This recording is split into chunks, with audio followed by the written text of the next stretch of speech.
Bismillahirrahmanirrahim. Abi çok koyun olsun. Ne çok?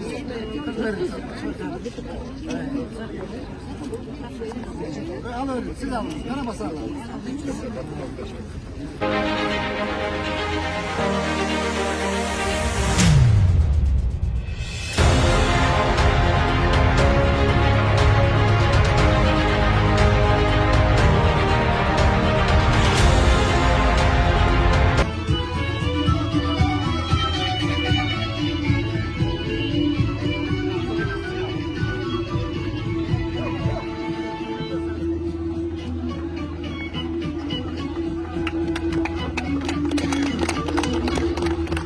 Seslerim olsun.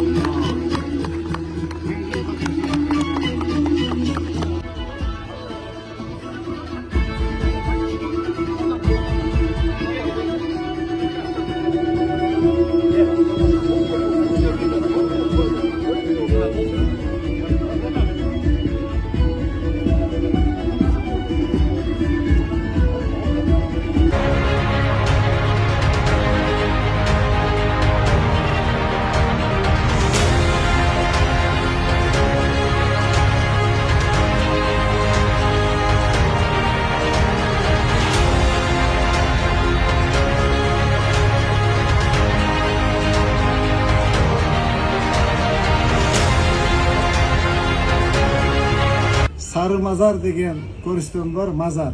Ата өзі салған екен. Ошол жерде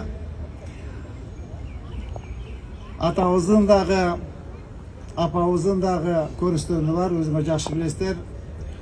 Ошол күмбөзү бир аз эскирип калыптыр. Бир аз каралбай калыптыр.